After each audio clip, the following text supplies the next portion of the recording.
boa noite. A nossa equipe ficou responsável pelo trocador de calor, pela malha de conduta do trocador de calor. Nosso grupo 8, representado por Fernanda Fonseca, Jéssica Gabriele, Lucas Gonçalves sou eu, Renato Mendes, Thiago Malbar e Valtemir Neto. Então, nosso sumário consta com a descrição do processo, a identificação das variáveis, a identificação dos objetivos, a modelagem do processo, o fluxograma de malha em cascata, a identificação da malha, a seleção dos medidores e dos instrumentos, a seleção da configuração de controle, a seleção dos parâmetros do controlador, a análise do sistema, a conclusão e nossas referências. O nosso processo ele é convencional de produção do álcool, é uma coluna destiladora H4 que separa a mistura binária etanol e água, obtendo etanol anidro como destilado no processo. O trocador é o calcitubo, que é utilizado para resfriar o etanol anidro, que é a corrente de topo, a vazão de etanol de 2.145,76 libras por hora e a temperatura de 123,8 Fahrenheit, utilizando a AGR como fluido frio. Aqui nós temos o fluxograma do nosso processo, onde temos a coluna destiladora e o nosso resfriador, onde a nossa malha vai operar. Tá? Aqui é uma condensadora que nós não contemplamos no nosso projeto, porque acontece mudança de fase, então nós ficamos somente com o resfriador. Aqui são os dados do processo, que foram obtidos no artigo e pela simulação. A temperatura de entrada do tubo onde passa o etanol é 195,98 Fahrenheit. A do casco, onde passa a AGR, a temperatura de entrada é 87,8 Fahrenheit. E a temperatura de saída do etanol é 123,8 Fahrenheit. E a do casco, na casa AGR, é 113 Fahrenheit. Aqui nós temos o coeficiente de troca térmica do trocador, que é 70 BTU, e a área 38,77 pés quadrados. Aqui nós temos, são nossas premissas de máximo e mínimo, a temperatura de ebulição do etanol 173 Fahrenheit e a difusão menos 174 Fahrenheit. Da identificação das variáveis, a alimentação da água é a variável manipulada e a temperatura de etanol de saída é a variável controlada. Nosso objetivo é resfriar o etanol anidro, o fluido quente, proveniente da coluna de destilação H4, que separa etanol e água, modelar matematicamente o trocador de calor do tipo casca e tubo, manter a temperatura de saída no set point através do controle da variável manipulada, que é a vazão, analisar e comparar a estabilidade do sistema de controle em feedback simples e cascata. A energia do trocador foi dividida em casca e tubo. Para o balanço do tubo, onde o fluido que passa por ele é o etanol, foi realizada a equação de calor de entrada menos calor de saída, mais o calor transferido igual a acúmulo, sendo que o calor de entrada é a vazão do etanol vezes o CP do etanol vezes a temperatura de entrada do etanol, e o calor de saída é o CP do etanol vezes a vazão do etanol vezes a temperatura de saída do etanol. O calor transferido é o coeficiente de troca térmica vezes a área vezes a temperatura de saída do processo e a temperatura de saída do AGR, sendo que o calor transferido é negativo por conta do etanol ser um fluido quente e ceder o calor para a AGR, que é o fluido de resfriamento do processo. O acúmulo é a massa específica, o volume, o CV e a derivada da temperatura em relação ao tempo. As variáveis de desvio do processo foram a temperatura de saída do processo e a temperatura de saída da AGR. Para linearizar a equação, foi realizada uma derivada do balanço em relação às variáveis de desvio e obteve-se os valores de A1 e A2. A equação foi reescrita da seguinte forma, onde ficou A1, temperatura, mais A2, vezes a temperatura linha, igual ao acúmulo.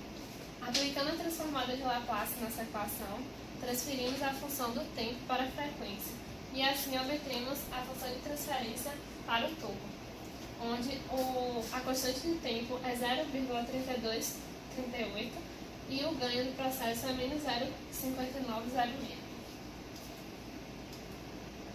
Para o balanço do casco, onde o fluido que passa por ele é a AGR, o calor de entrada menos calor de saída mais calor transferido igual a acúmulo ficou da seguinte maneira: vazão da AGR de entrada e saída, o CP da AGR, a temperatura da AGR de entrada e de saída, e o calor transferido da AGR, que é o coeficiente de troca térmica, a área de troca trocador vezes as temperaturas de saída do processo e de saída da GR, igual ao acúmulo, que é o volume, a massa específica, o CV e a derivada da temperatura em relação ao tempo.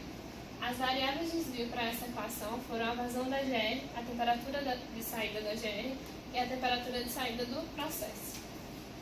Para linearizar esse balanço, foi realizada uma derivada em relação às variáveis de desvio e obteve-se os valores de A1, A2 e A3. E assim, foi possível obter a seguinte equação, onde A1 vezes Ft, que é a vazão da GR, menos A2 vezes a temperatura linha, mais A3 vezes a temperatura em função do tempo igual ao acúmulo. Essa equação, aplicou o Laplace nessa equação e passou a função do tempo para a frequência e assim encontramos a função de transferência para o casco, em função da vazão de saída do AGR e da temperatura de saída da GR. E as constantes de tempo são 0,2981 para a vazão da GR e o ganho menos 0,0004, e a constante de tempo para a temperatura de saída seria 0,2981 e o ganho 0,335138. Continuidade aqui, vocês podem ver aqui é um diagrama de bloco de malha aberta, onde apresentamos as funções de transferência do casco e o tubo, e a constante é 7 pontos, onde 7 pontos vai multiplicar tanto com o casco quanto com o tubo, onde vai gerar nosso gráfico.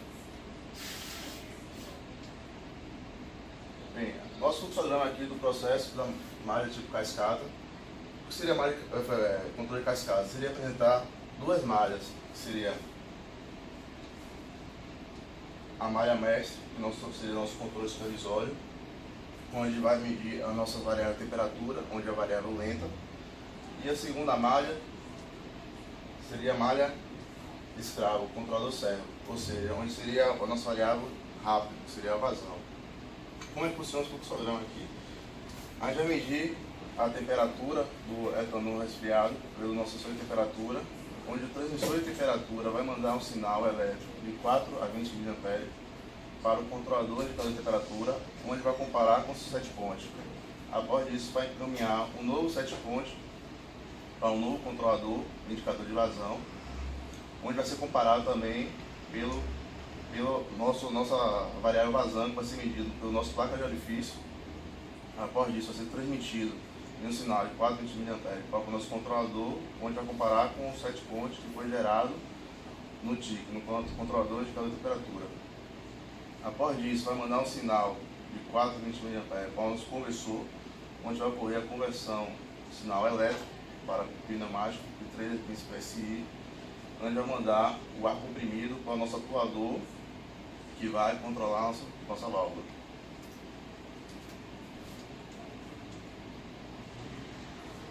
A segurança da nossa válvula de controle que a gente escolheu foi normal aberto, ou seja, na falha abre.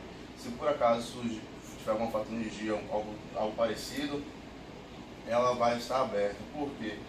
Porque o nosso fluido de interesse seria o etanol aquecido, vai manter sempre resfriando ele para não superaquecer o nosso sistema. A identificação das variáveis.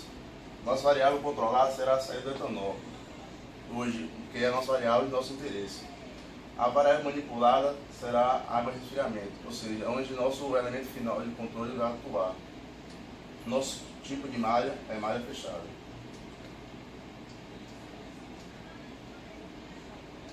Aqui seria a nossa parte de seleção do instrumento. O nosso instrumento, o sensor de temperatura, vai ser tipo infravermelho, porque ele se adequa bem à nossa faixa de operação e, além disso, tem uma alta sensibilidade e uma velocidade de resposta. E uma vantagem dele também é que não tem contato direto com o fluido.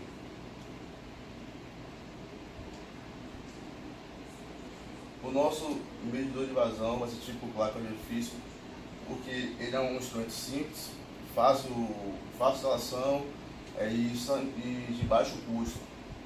E também, que vocês podem ver aqui, se adequa muito bem ao nosso tipo de processo.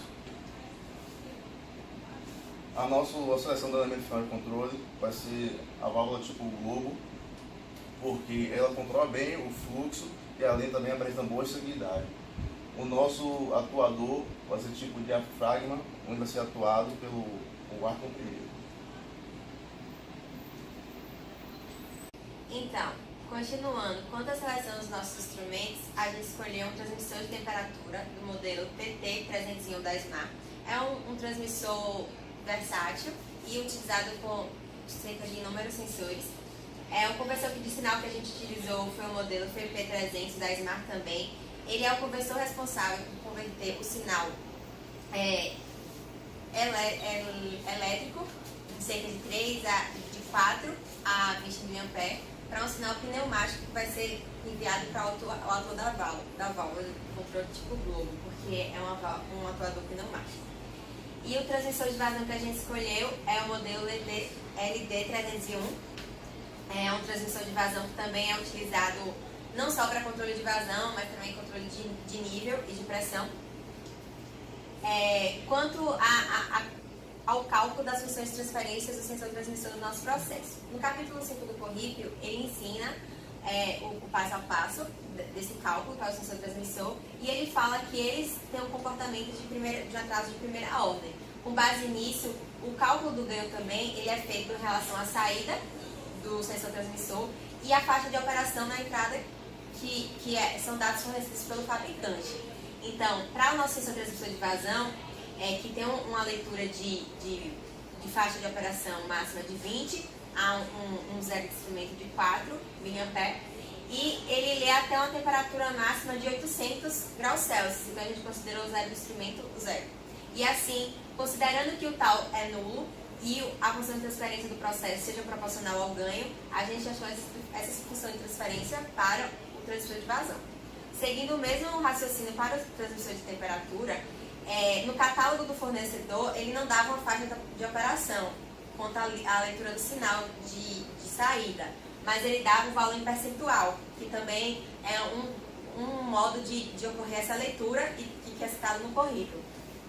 Ele fala que é 100% em relação ao sensor transmissor e ele lê uma faixa de operação de 100 a 20 graus Celsius, considerando também que ele seja proporcional ao ganho com tal nulo. A função de transferência do transmissor de temperatura ficou HS 1.25. A dimensionamento da nossa válvula de controle, tipo globo, né? Inicialmente a gente achou nossa vazão e transformou ela para GPM.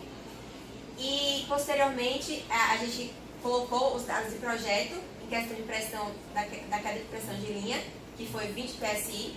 Considerou, por critérios de projeto, a queda de pressão da válvula 30% da queda da pressão da linha, portanto ela fica 6 PSI, e a densidade relativa do líquido, que é a água, sendo 0,995, e o CV calculado foi a partir dessa equação, já que a gente tem todas as variáveis, substituiu e o valor que a gente achou foi 38,43.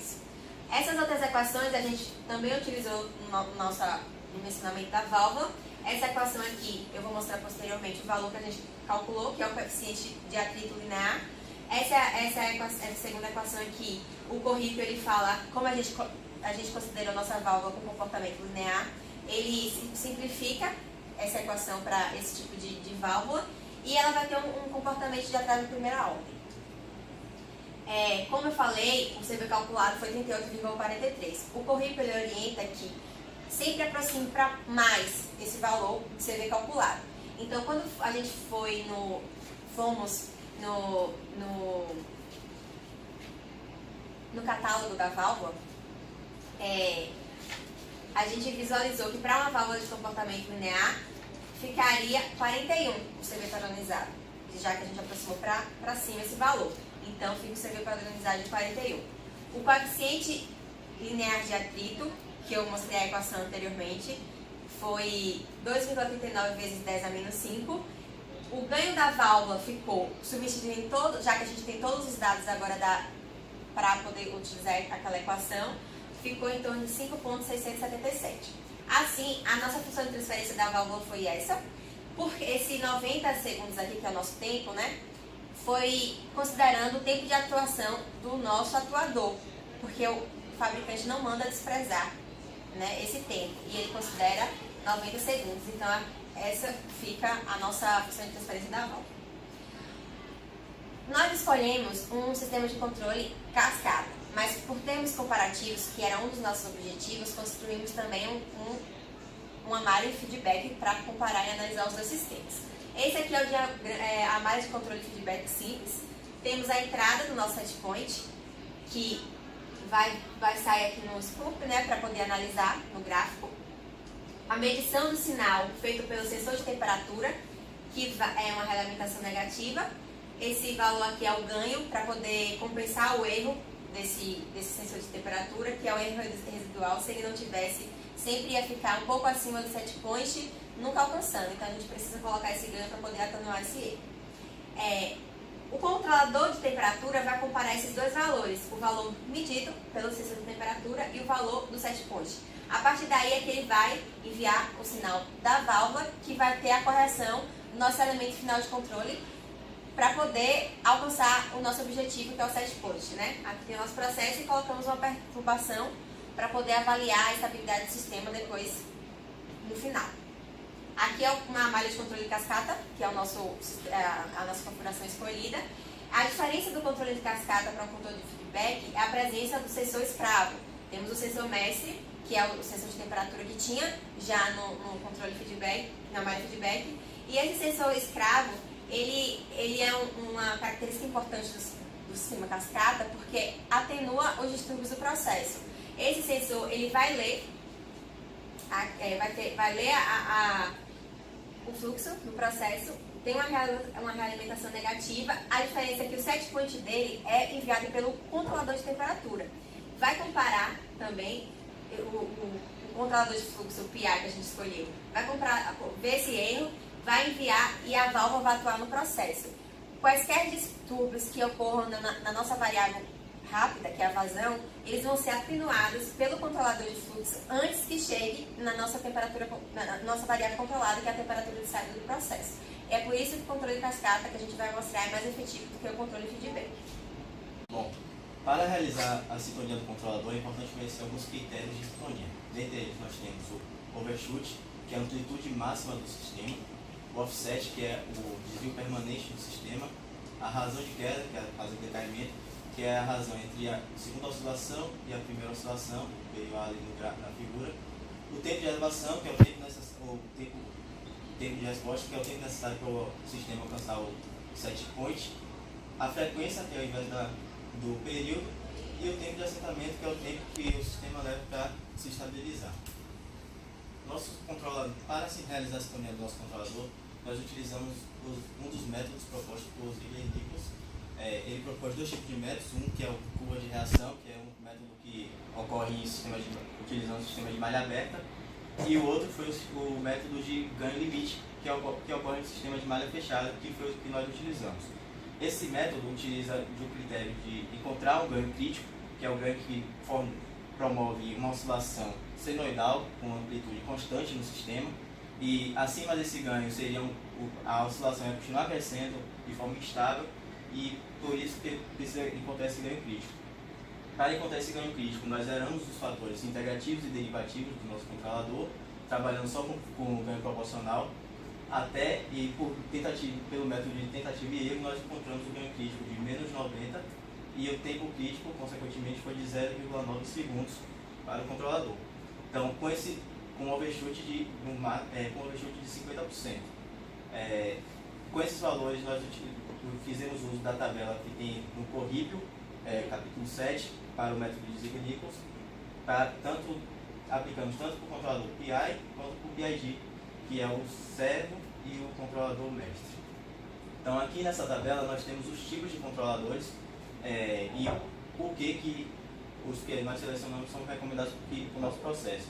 Então, o PI, aqui a gente pode visualizar que ele é recomendado para o nível, pressão, vazão, temperatura e composição, e ele não é recomendado para uma variável muito lenta, como o nosso variável no PI vai ser o servo, o controlador vai ser para a malha servo, que trabalha com a vazão, que é a variável rápida. Ele foi o nosso controlador selecionado para esse controlador, para esse servo, para essa malha servo. O PID foi utilizado, ele é recomendado para temperatura e composição, e no nosso caso é a temperatura, então ele também é recomendado para o nosso sistema.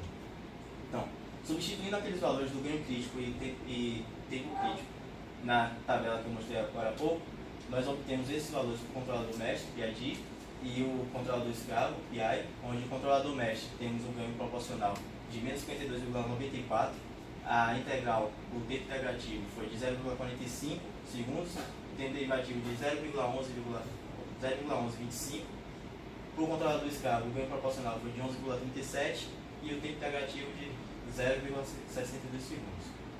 Alguns detalhes interessantes sobre o controlador escravo é que ele é para a malha escrava, o recomendado seria preferencialmente o PI. Isso porque não seria o PID? O PID, o tempo derivativo, acaba causando um delay, uma demora, um retardo no tempo de resposta, no tempo de elevação do nosso sistema, o que não é indicado para uma variável rápida, por isso que é preferencialmente um controlador PI.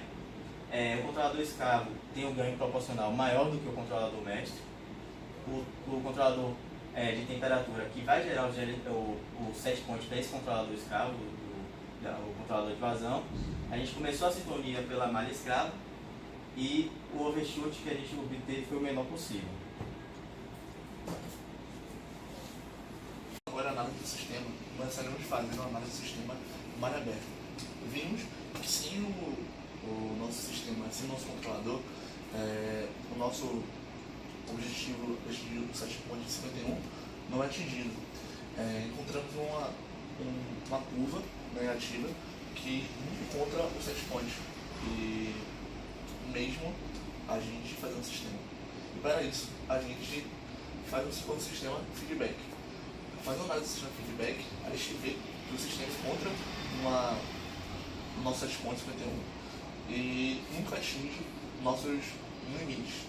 Limite mínimo de 174, mínimo de 174 e máximo de mais 174 graus Fahrenheit. Dessa forma aqui, também verificamos que é feito uma perturbação utilizando o sinal integral. E mesmo assim, logo depois da perturbação, ele atinge o nosso set point. Agora, analisando os valores, vemos que como overshot, que é a amplitude máxima que o nosso sistema pode encontrar, temos 10,51. Nosso tempo de estabilização, que é o tempo até chegar no set point, é de 8,117. Nosso tempo de gravação é de 0,84 segundos. Nossa frequência de oscilação é de 168 MHz. Nosso offset é de 0,356. Achando que a gente ainda assim pode otimizar melhor nosso sistema, fizemos uma malha de controle de cascata, vendo que é atingido com uma condição melhor, um offset, um overshot, um tempo de estabilização menor e dessa forma mais eficaz para a gente. Vemos que mesmo com a função integral novamente, a gente logo depois encontra nosso set point e não atinge o número de limites. E dessa forma a gente atinge um overshot de 8,989, um tempo de estabilização de 3,012, um tempo de elevação de 0,138 segundos e uma frequência de oscilação de 1,151 Hz e um offset de 0,007634.